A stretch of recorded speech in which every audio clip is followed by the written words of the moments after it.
السلام عليكم ورحمة الله وبركاته. بسم الله الحمد لله والصلاة والسلام على رسول الله صلى الله عليه وسلم. أما بعد. ரசூலுல்லாஹி ஸல்லல்லாஹு அலைஹி வஸல்லம் அவர்களை பற்றிய தொடர் உரையின் 4வது பதிவு. ரசூலுல்லாஹி ஸல்லல்லாஹு அலைஹி வஸல்லம் அவர்கள் மிகவும் தலை சிறந்த பரம்பரை தொடரில் வந்தவர்கள்.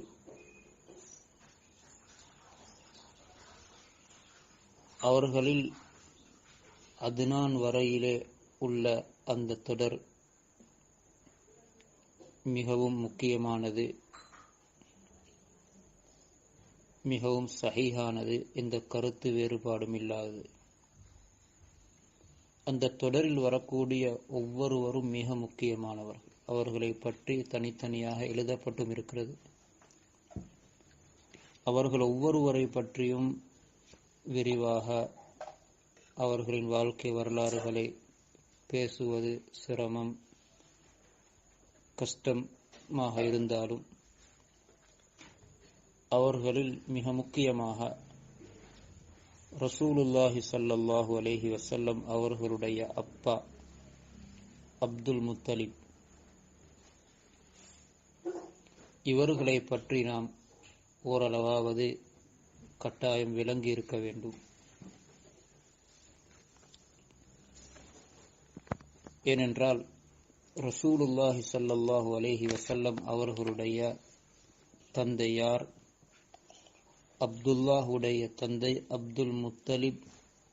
அவர்களுடைய மிகப்பெரிய பங்களிப்பு இந்த குடும்ப பின்னணியில் இருக்கிறது. அப்துல் முத்தலிப் மிகவும் சிறந்த, உயர்ந்த, பல நல்ல தன்மைகளை கொண்ட ஒரு மனிதராக இருந்தார். கஅபாவை மிகவும் நேசிக்கக்கூடிய மிக முக்கியமான ஒரு மனிதராக இருந்தார்.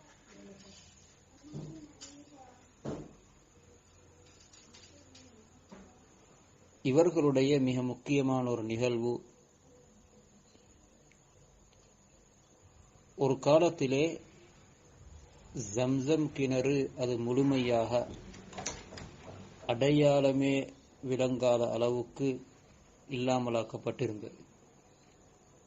ஜம்சம் கிணறு இருந்த அந்த இடமே தென்படாத அளவுக்கு அது மூடி சமதரையாக்கப்பட்டிருந்தது. அதாவது ஜுருஹும் கோத்திரத்தினர், இவர்கள் யமனிலே வாழ்ந்தவர்கள். அல்லாஹுடைய நாட்டம், யமனில் ஒரு பஞ்சம் ஏற்பட்டது. எனவே அவர்கள் வேறு வழி இல்லாமல் தன்னுடைய வாழ்க்கை தேவைகளை நிறைவேற்றும் நோக்கத்திலே அங்கிருந்து வந்து கொண்டிருக்கிறார்கள். பாதையின் இடையிலே ஹதரத் இஸ்மாயில் அலைஹிஸ்ஸலாம் அவர்களுடைய தாயார் ஹதரத் ஹாஜரா அலைஹிஸ்ஸலாம் அவர்களை அந்த ஜம்சம் கிணறு இருந்த இடத்திற்கு நெருக்கமான ஒரு இடத்திலே சந்திக்கிறார்கள். அந்த இடம் அந்த ஜுருஹும் கோத்திரத்தாருக்கு மிகவும் விருப்பமாக ஆகியது.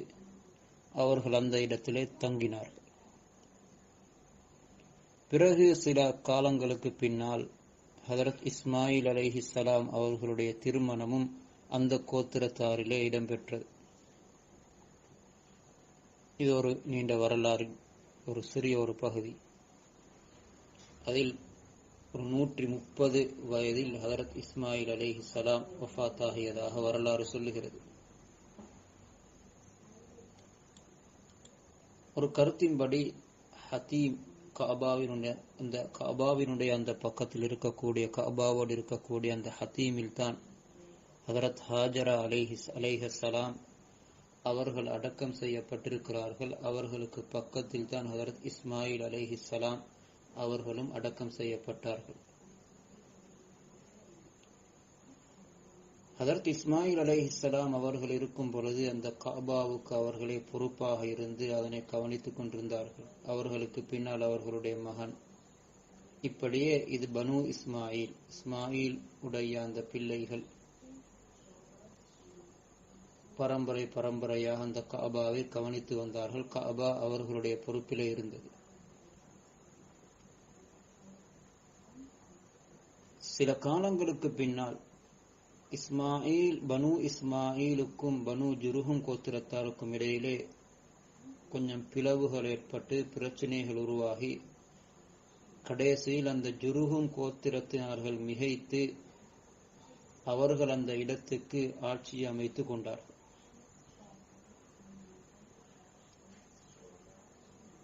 மக்காவை கஅபாவை அவர்கள் கைப்பற்றினார்கள். ஆனால் அவர்கள் காலங்கள் போகும் பொழுது நிறைய அநியாயங்களும் மக்களுக்கு மோசடிகளும் கஅபாவுடன் மிகவும் கண்ணியம் இல்லாமல் நடந்து கொள்ளக்கூடிய வகை வகையான நடவடிக்கைகளும் அதிகரித்துக் கொண்டே இருந்தது. இதனை தாங்க முடியாமல் அரபிகளுடைய ஏனைய எல்லா கோத்திரத்தார்களும் இணைந்து இவர்களுக்கு எதிராக போர் செய்து அவர்கள் நிர்பந்தமாக மக்காவில் இருந்து வெளியேற வேண்டிய நிலை ஏற்பட்டது.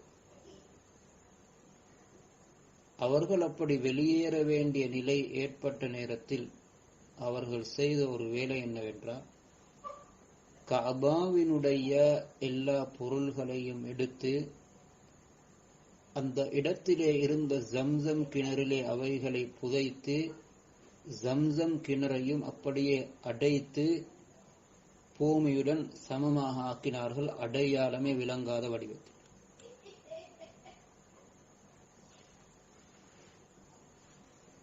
பனு ஜுருஹும் கோத்திரத்தார்கள் சென்றதன் பின்னால் திரும்பவும் பனு இஸ்மாயில் மக்காவுக்கு திரும்பி வந்தார்கள், அங்கே வாழ்ந்தார்கள்.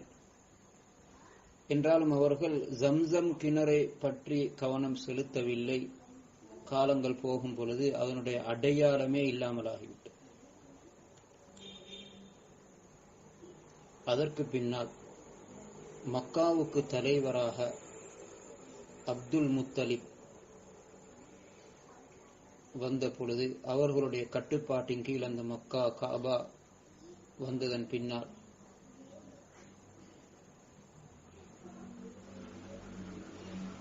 அவர்கள் அல்லாஹுடைய நாட்டப்படி அவர்களுடைய சிந்தனையிலே இந்த ஒரு சிந்தனை வந்தது, ஜம்சம் கிணறை எப்படியாவது தேடி பிடிக்க வேண்டும்.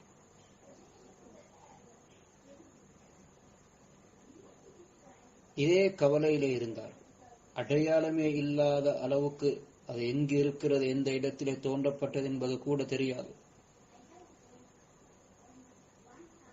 இதே கவலையிலே ஒரு நாள் தூங்கிக் கொண்டிருக்கிறார்கள்.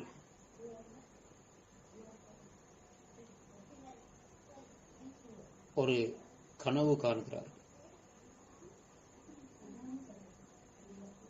ஹதீம் காபாவுக்கு பக்கத்தில் காபாவுடன் இணைந்திருக்கக்கூடிய அந்த ஹதீமிலே தூங்கிக் கொண்டிருக்கிறார்கள்.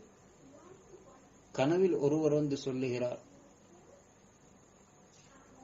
இஹ்ஃபிர் பர்ரா, பர்ராவை தோண்டுங்கள். பர்ரா என்றால் விசாலமானது என்பது அர்த்தம். விசாலமானதை தோண்டுங்கள். அப்துல் முத்தலிப் கேட்டார்கள், வமா பர்ரா, அதென்ன பர்ரா என்பது. அந்த மனிதர் சென்று விட்டார். இரண்டாவது நாளும் அதே போன்று அதே இடத்திலே தூங்கிக் கொண்டிருக்கிறார்கள். கனவிலே ஒருவர் வந்து, இஹ்ஃபிரில் மல்நூனா, மிகவும் பெருமதியானதை தோண்டுங்கள். மல்நூனா என்பது மறைக்கப்பட்டது, பெருமதியானது என்பது இங்கே நாடப்படுகிறது. கேட்டார்கள், வமல் மல்நூனா, பெருமதியானது என்ன அது?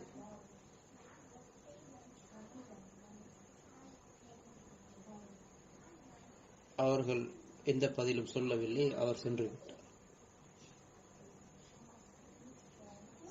மூன்றாவது நாளும் அதே இடத்திலே தூங்கிக் கொண்டிருக்கிறார்கள். கனவிலே ஒருவர் வந்து சொல்லுகிறார், இஹ்ஃபிர் தைபா, பரிசுத்தமானதை தோண்டுங்கள்.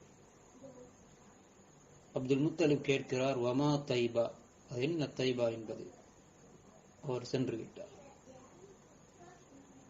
நான்காவது நாளும் அதே இடத்திலே தூங்கிக் கொண்டிருக்கிறார். கனவிலே அந்த மனிதர் வந்து, இஹ்ஃபிர் ஜம்சம்,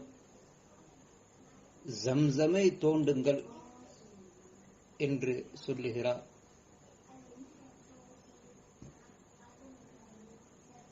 திரும்பவும் அவர்கள் கேட்கிறார்கள், வமா ஜம்சம், ஜம்சம் என்றால் என்ன?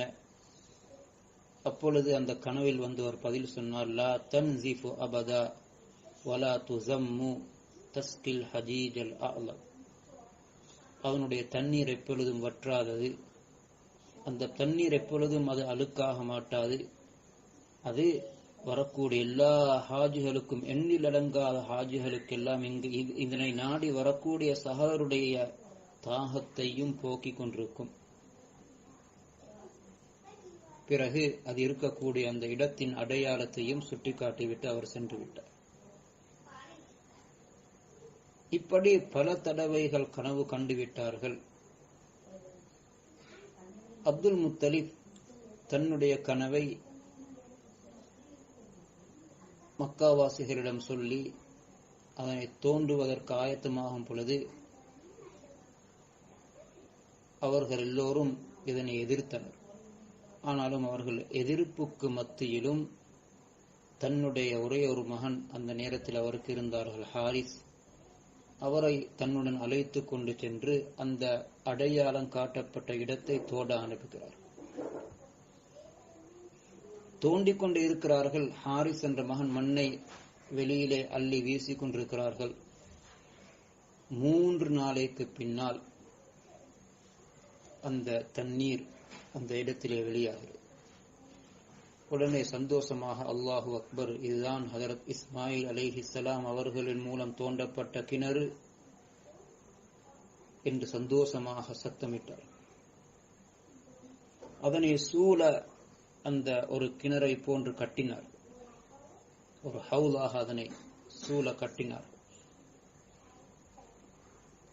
இவ்வாறு அவர்கள் செய்து அந்த ஜம்சம் கிணறுக்கு ஒரு ஏற்பாடை செய்து விட்டார்கள். ஆனால் பொறாமைக்காரர்கள் ஒவ்வொரு நாளும் இரவு அந்த ஜம்சம் கிணறை வந்து அழுக்காக்கிவிட்டு நஜீஸாக்கிவிட்டு செல்வார். காலையிலே போய் அப்துல் முத்தலிப் அந்த கிணறை திரும்பவும் துப்புரவாக்குவார். இப்படி சில நாட்கள் நடந்து கொண்டிருக்கிறது.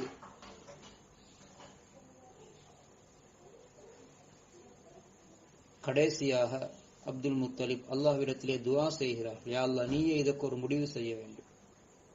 கனவிலே அவர்களுக்கு சொல்லப்படுகிறது, நீங்கள் இப்படி சொல்லுங்கள், அல்லாஹும்ம இன்னி லா உஹில்லுஹா லிமுக்தஸிலின் வலாகின் ஹிய லிஷாரிபின் ஹில்லுன். யா அல்லாஹ், நான் இதனை குளிக்கக்கூடியவர்களுக்கு ஹலாலாக்க மாட்டேன், இது அருந்தக்கூடியவர்களுக்கு மட்டும்தான் ஹலால். இதற்குள்ளே இறங்கி குளிப்பதற்கு யாருக்கும் அனுமதி இல்லை. அடுத்த நாள் காலையிலே இதனை சொல்லுகிறார்கள். அதற்கு பின்னால் என்ன நடந்தது என்றால், அந்த ஜம்சம் கிணறை யாரெல்லாம் அழுக்காக்கினார்களோ அவர்களுக்கு உடனடியாக பயங்கரமான நோய்கள் வர ஆரம்பித்தது. இந்த செய்தி பரவலாகும் பொழுது பயத்திலே அதனை அசிங்கப்படுத்தும் செயலை அவர்கள் விட்டுவிட்டார்கள். இந்த நிகழ்வை தபகாத் இப்னு சஅத், ஹசாயிஸ் குபுரா, அல் பிதாயா வன் நிஹாயா போன்ற கிரந்தங்களில் எழுதப்பட்டிருக்கிறது. இதில் மிக முக்கியமான விடயம் என்னவென்றால், அப்துல் முத்தலிபுடைய ஒரு கவலை இருந்தது, ஜம்சம் கிணறை கண்டுபிடிக்க வேண்டும். கனவில் காட்டப்பட்டு அது தோண்டப்பட்டது. அவர்கள் ஒரு நேர்ச்சை வைத்திருந்தார்கள். ஒரே ஒரு பிள்ளைதான் அவர்களுக்கு இருந்தது. அவர்களுடைய ஒரு நேர்ச்சை இருந்தது, எனக்கு அல்லாஹு தஆலா 10 பிள்ளைகளை வழங்க வேண்டும், அதில் ஒரு பிள்ளையை நான் அல்லாஹ்வுக்காக வேண்டி அறுத்து பலியிட வேண்டும்.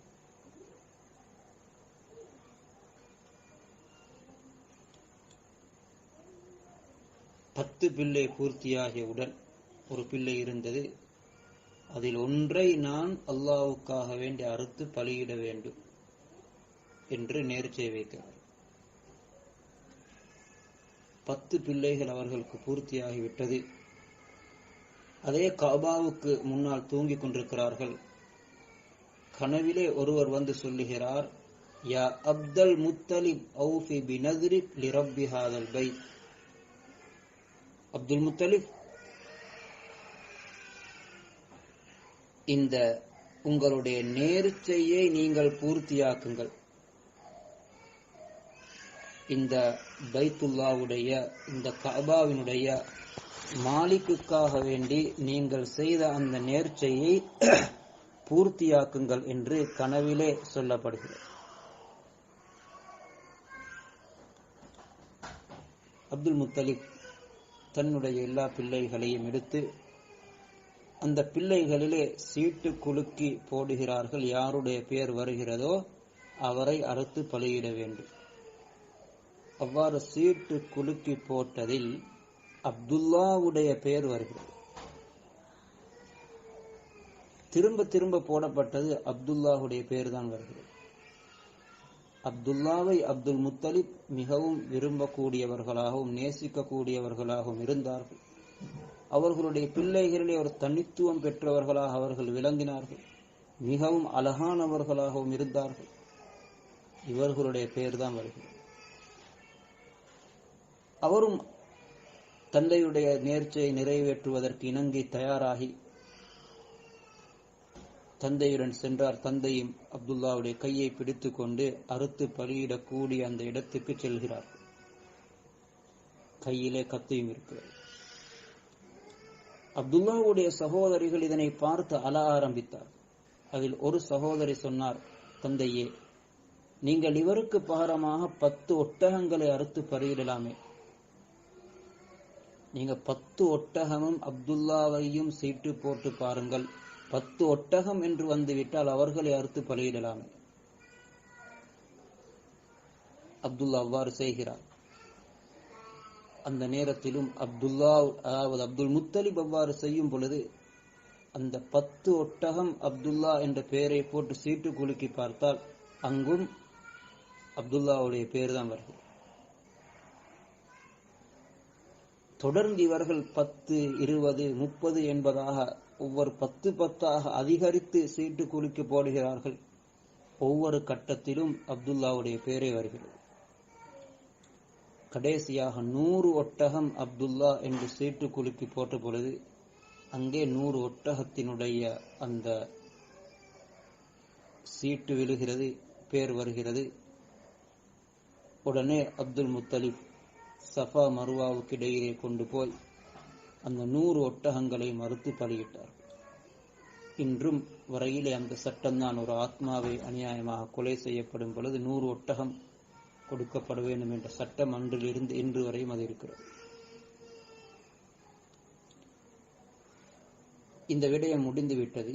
அதனால் தான் அப்துல்லாவுக்கும் ஜபீ, அல்லாவுக்காக வேண்டி அறுக்கப்பட்டவர், அறுக்கப்பட போனவர் என்ற பெயர் இருக்கிறது. எப்படி அதே குடும்பத்தில் உள்ள அந்த இஸ்மாயில், அந்த தொடரிலே வரக்கூடிய ஹதரத் இஸ்மாயில் அலைஹிஸ்ஸலாம் அவர்களுக்கு ஜபீ என்ற பெயர் இருக்கிறது.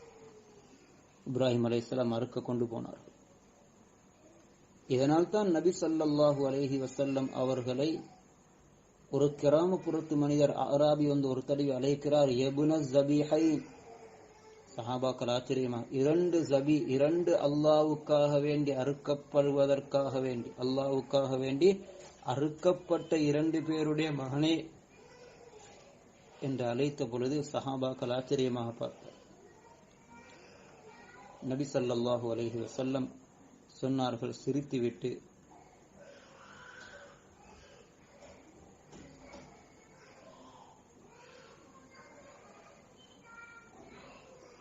அதாவது உண்மையிலே அவர்கள் அந்த ஜபீஹ் யார் என்பதாக கேட்டார்கள்.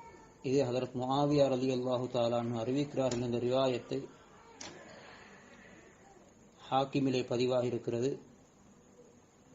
அந்த கிராமப்புறத்து மனிதர் ரசூலுல்லாஹி ஸல்லல்லாஹு அலைஹி வஸல்லம் அவர்களை யபுன ஜபீஹைன் என்று அழைத்த பொழுது, 2 அல்லாஹ்வுக்காக வேண்டி அறுக்கப்பட்டவர்களுடைய மகனே என்று அழைத்த பொழுது நபி ஸல்லல்லாஹு அலைஹி வஸல்லம் புன்முறுவல் பூத்தார். ஹதரத் முஆவியா ரலியல்லாஹு அன்ஹு அவர்கள் இந்த ஹதீஸை அறிவித்ததன் பின்னால் இருந்தவர்கள் ஹதரத் முஆவியாவிடம் கேட்டார்கள், அந்த ஜபீஹ் யார் என்பதா. ஹதரத் முஆவியா ரலியல்லாஹு தஆலா அன்ஹு சொன்னார்கள், அப்துல்லா. இந்த சம்பவத்தை அவர்கள் கூறினார். ஒருவர் அப்துல்லா ரசூலுல்லாவுடைய தந்தை அப்துல் முத்தலிப் அறுக்க எடுத்துக்கொண்டு போனார். அடுத்தது ஹதரத் இஸ்மாயில் அலைஹிஸ்ஸலாம் அவர்களுடைய தந்தை இப்ராஹிம் அலைஹிஸ்ஸலாம் அவர்களை அறுப்பதற்காகவே எடுத்துச் சென்றார். இப்படி ஒரு தியாக பின்னணியில் வந்த ஒரு சிறந்த தலைவர் தான் எங்களுடைய ரசூலுல்லாஹி ஸல்லல்லாஹு அலைஹி வஸல்லம். இந்த நிகழ்வு முடிந்துவிட்டது. இப்பொழுது அப்துல் முத்தலிப் யோசிக்கிறார், என்னுடைய இந்த மகனுக்கு நல்லொரு இடத்திலே திருமணம் பேச வேண்டும். நேற்றைய 3வது பதிவிலும் இதனை சொல்லினேன். அதாவது அவர்களுக்கு பொருத்தமான சிறந்த குடும்பத்தை தேடி அந்த குடும்பத்திலே அவர்களுக்காக வேண்டி அந்த திருமண பேச்சுவார்த்தையை நடத்தினார்கள்.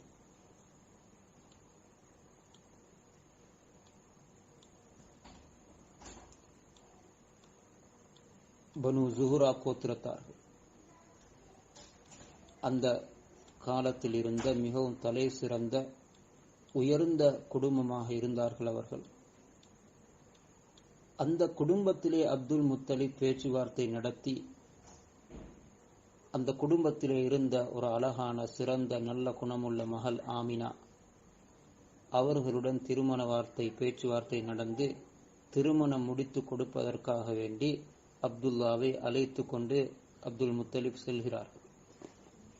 இந்த இடத்தில் ஒரு மிக முக்கியமான நிகழ்வு நடந்தது. இப்னு அப்பாஸ் ரலியல்லாஹு அன்ஹு அவர்கள் அறிவிக்கிறார்கள் இந்த ஹதீஸை, இந்த செய்தியை. அப்துல் முத்தலிப் அப்துல்லாவை அழைத்து கொண்டு ரசூலுல்லாஹி ஸல்லல்லாஹு அலைஹி வஸல்லம் அவர்களுடைய தந்தையார் அப்துல்லாவை அழைத்து கொண்டு திருமணம் முடித்து வைப்பதற்காக வேண்டி சென்று கொண்டிருக்கிறார்கள்.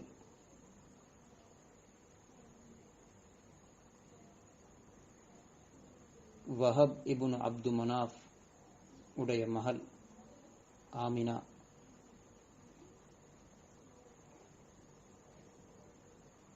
இவ்வாறு பாதையிலே சென்று கொண்டிருக்கும் பொழுது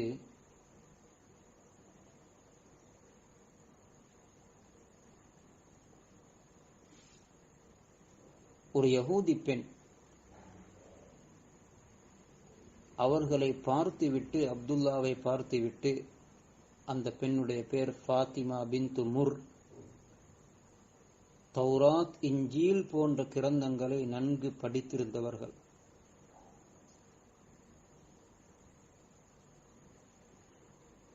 ஹதரத் அப்துல்லாவை தன் பக்கம் அழைத்தார்.